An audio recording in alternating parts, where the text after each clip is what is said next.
अगर आप भी चाहते हैं कि हमारे JB म्यूजिक स्टूडियो चैनल के सभी ऑडियो वीडियो सबसे पहले आप तक पहुंचे, तो हमारे चैनल को सब्सक्राइब करें और बेल आइकन को दबाना ना भूलें।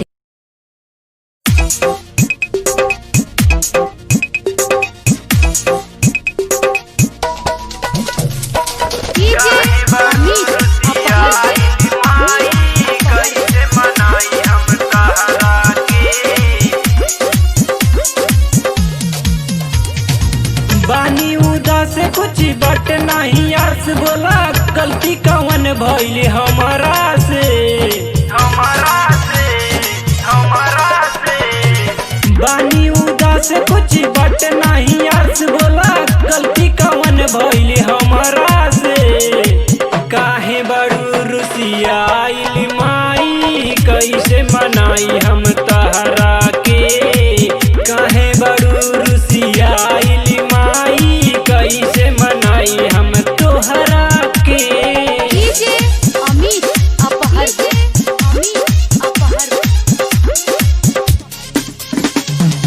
काहे बड़ू रुसिया आइली माई, कैसे मनाई हम तोहरा के। बेटा नहीं रह पाई माई की छोड़ के, बोला कहे जात बड़ू माई मुँह मोड़ के। परिल पैया माई बहता के लोर हो, कहाँ जालू माई हमर हाथवा के छोड़ हो। बेटा नहीं रह पाई माई की छोड़ के, बोला कहे जात बड़ू माई मुँह मोड़ के। परिल पैया माई बहता के लोर हो, कहाँ जालू माई हमर हाथवा के छोड़ हो। बोला ये माई अब हम कहाँ जाई, तनी धर दे तू हथवा कपड़ा पे। काहे बड़ू रुसिया आइली माई, कैसे मनाई हम तहरा के। काहे बड़ू रुसिया आइली माई, कैसे मनाई हम तोहरा के। डीजे अमित अपहर, अमित अपहर।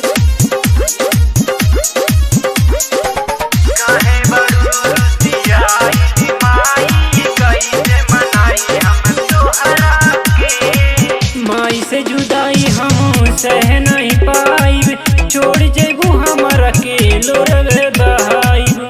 माई के बिन अब जियलो न जाई, बेटा माई माई कोई तू हके बोलाई।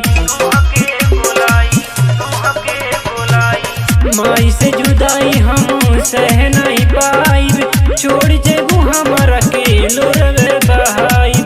माई के बिन अब जियलो न जाई, बेटा माई माई कोई तू हके बोलाई। मुकेश हनुमान तुम्हें बुझी है बिहान कले, आवते बाड़े ऊ बहरा से।